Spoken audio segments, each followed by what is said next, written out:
ಆಶೀರ್ವದಿಸುತ್ತಾನೆ. ಜಯಶ್ಯಾಮ್ ಜಬುದೊರೆ. ಅಧ್ಯಾಯ 3. ಇದೇ ದಿವಸ ಮೊದಲುಗೊಂಡು ನಿಮ್ಮನ್ನು ಆಶೀರ್ವದಿಸುವೆನು. ಹಗ್ಗಾಯ 2:19. ಕರ್ತನು ನಮ್ಮನ್ನು ನೆನಪು ಮಾಡಿಕೊಂಡಿದ್ದಾನೆ, ಅವನು ಎಲ್ಲರನ್ನೂ ಆಶೀರ್ವದಿಸುತ್ತಾನೆ. ಕೀರ್ತನೆ 115:12. ಆಶೀರ್ವಾದ ಎಂಬ ಮಾತಿನಂತೆ ಸೊಗಸಾದ ಶಬ್ದವು ಹೃದಯವನ್ನು ಹರ್ಷಗೊಳಿಸುವಂತೆ ಮಾಡುವ ಬೇರೆ ಯಾವುದೇ ಶಬ್ದವು ಇರಲಾರದು. ದೇವರಿಂದ ಬರುವ ಆಶೀರ್ವಾದದ ಮಾತುಗಳು ಬಹಳ ಸೊಗಸಾದದು. ಒಬ್ಬ ಭಕ್ತನ ಜೀವಿತದಲ್ಲಿ ಆಶೀರ್ವಾದಗಳೇ ಇಲ್ಲದಿದ್ದುದರಿಂದ ಬಡತನ, ವೇದನೆಗಳು ಅವನನ್ನು ಹಿಂಡಿ ಹಿಪ್ಪೆ ಮಾಡುತ್ತಿದ್ದವು. ಅವರಿಗೆ ಬಂಧುಗಳು, ಸ್ನೇಹಿತರು ಯಾರೂ ಇರಲಿಲ್ಲ. ಅವರ ಕಾಲು ವಿಪತ್ತಿನಲ್ಲಿ ಸಿಕ್ಕಿಕೊಂಡು ಕತ್ತರಿಸಲ್ಪಟ್ಟು ಮರದ ಕಾಲನ್ನು ಹಾಕಿಕೊಂಡಿದ್ದರು. ಒಂದು ದಿನ ಬಹಳ ದುಃಖದಿಂದ ಒಂಟಿಯಾಗಿ ಅರಣ್ಯ ಮಾರ್ಗದಲ್ಲಿ ನಡೆದು ಬರುತ್ತಿರುವಾಗ ಬಿಸಿಲಿನ ತಾಪ ತಡೆಯಲಾರದೆ ಎಲ್ಲಿಯಾದರೂ ಒಂದು ಮರದ ನೆರಳು ಸಿಕ್ಕುವುದೋ ಎಂದು ನೋಡುತ್ತಿದ್ದರು. ಅಲ್ಲಿ ನೆರಳನ್ನು ಕೊಡುವಂಥ ಮರ ಒಂದೂ ಕಾಣಿಸಲಿಲ್ಲ. ಆದರೆ ಅಲ್ಲಿ ಒಂದು ಮೋಟದ ಮರವಿತ್ತು. ಅದರಲ್ಲಿ ಒಂದಾದರೂ ಎಲೆಗಳಿರಲಿಲ್ಲ, ಕೊಂಬೆಗಳು ಮುರಿಯಲ್ಪಟ್ಟಿದ್ದವು. ಈ ಸಹೋದರರು ಬಹಳ ದುಃಖದಿಂದ ಆ ಮರದ ಕೆಳಗೆ ಹೋಗಿ ನಿಂತುಕೊಂಡರು. ದುಃಖದಿಂದ ಅವರ ಹೃದಯ ಭಾರವಾಗಿತ್ತು. ಆಗ ಅವರು ಮರದೊಂದಿಗೆ ಮಾತನಾಡಲು ಆರಂಭಿಸಿದರು. ಮರವೇ, ನಿನ್ನ ಕೊಂಬೆಗಳನ್ನು ಯಾರೋ ಕತ್ತರಿಸಿ ತೆಗೆದುಕೊಂಡು ಹೋಗಿದ್ದಾರೆ.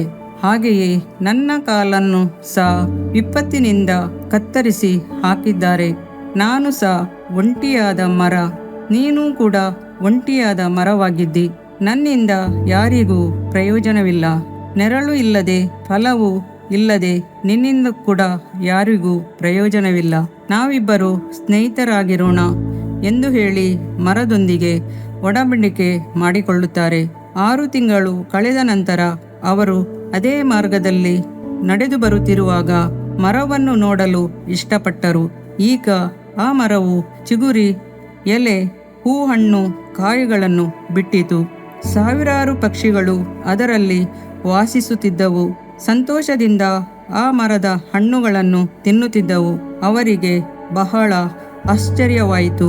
ಈ ಮೊದಲು ನಾನು ಮಾತನಾಡಿದ್ದು ಇದೇ ಮರವು ಎಂಬುದಾಗಿ ಅಂದುಕೊಂಡರು. ಈ ಮೋಟು ಮರವನ್ನು ಮಾರ್ಪಡಿಸಿದ ಕರ್ತನಿಗೆ ನನ್ನ ಜೀವಿತವನ್ನು ಮಾರ್ಪಡಿಸುವುದು ಅಸಾಧ್ಯ ಯಾವುದೂ ಅಲ್ಲ ಎಂದು ಅವರು ನಂಬಿದರು, ವಿಶ್ವಾಸಿದರು.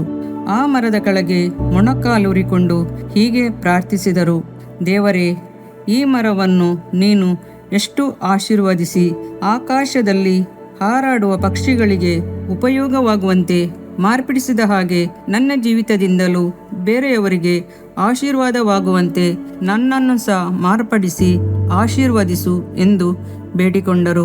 ಏನಾಶ್ಚರ್ಯ! ಅಂದಿನಿಂದ ಅವರ ಜೀವಿತವೇ ಬದಲಾಯಿತು. ಕೆಲವೇ ತಿಂಗಳಲ್ಲಿ ಅವರಿಗೆ ಅಡಿಗೆ ಮಾಡುವ ಕೆಲಸ ದೊರೆಯಿತು. ಅಂದಿನಿಂದ ದೇವರೊಂದಿಗೆ ಸಂಚರಿಸುವಂಥ ಉನ್ನತವಾದ ಅನುಭವವು ದೊರೆಯಿತು. ಇದರಿಂದ ಆತ್ಮನ ವರಗಳು, ಪವಿತ್ರಾತ್ಮನ ಶಕ್ತಿಯು ಅವರಿಗೆ ದೊರೆಯಿತು. ಕರ್ತನು ಅವರನ್ನು ಸಾವಿರಾರು ಜನರಿಗೆ ಆಶೀರ್ವಾದಕರವಾಗಿ ಮಾರ್ಪಡಿಸಿದನು. ನಂತರ ಉತ್ತಮವಾದ ಹೆಸರು ಗಳಿಸಿದರು. ಅವರೇ ಸಂತ ಲಾರೆನ್ಸ್ ಎನ್ನುವರು. ದೇವಮಗುವೆ, ಕರ್ತನು ನಿನ್ನನ್ನು ಆಶೀರ್ವದಿಸುವನು. ಕರ್ತನು ನಿನ್ನನ್ನು ಆಶೀರ್ವದಿಸುವಾಗ ನಿನ್ನ ಜೀವಿತವು ಕಂಗೊಳಿಸುತ್ತದೆ. ದೇವರ ಆಶೀರ್ವಾದವನ್ನು ಹೊಂದಿಕೊಳ್ಳಲೇಬೇಕೆಂಬ ಆಶೆ, ದಾಹ ನಿನ್ನಲ್ಲಿರುವುದಾದರೆ ನೀನು ಆಶೀರ್ವಾದ ಹೊಂದಿಕೊಳ್ಳುವಿ. ಬೇಡಿಕೊಳ್ಳಿರಿ, ದೊರೆಯುವುದು ಎಂದು ಹೇಳಿರುವ ದೇವರು ನೀನು ಕೇಳಿಕೊಳ್ಳುವಾಗ ಆತ್ಮನ ವರಗಳನ್ನು ನಿನಗೆ ಅನುಗ್ರಹಿಸುತ್ತಾನೆ. ಇಂದಿನಿಂದ ನೀನು ಆಶೀರ್ವದಿಸಲ್ಪಡುವಿ. ನೀತಿವಂತರು ಖರ್ಜೂರ ಮರದಂತೆ ಬೆಳೆಯುವರು.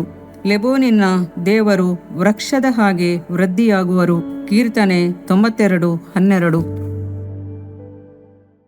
ಇದರಿಂದ ನಿನ್ನ ದೇಹಕ್ಕೆ ಆರೋಗ್ಯವು, ಎಲುಬುಗಳಿಗೆ ಸಾರವು ಉಂಟಾಗುವವು. ಜ್ಞಾನೋಕ್ತಿಗಳು 3ನೇ ಅಧ್ಯಾಯ 8ನೇ ವಾಕ್ಯ. ಪ್ರಿಯ ವೀಕ್ಷಕರೇ ಮತ್ತು ಕರ್ತನಲ್ಲಿ ಸಹೋದರ ಸಹೋದರಿಯರೇ, ನೀವು ನಮ್ಮ ಈ ಕಾರ್ಯಕ್ರಮವನ್ನ ವೀಕ್ಷಿಸಿದ್ದಕ್ಕಾಗಿ ದೇವರ ನಾಮದಲ್ಲಿ ನಿಮಗೆ ವಂದನೆಗಳು.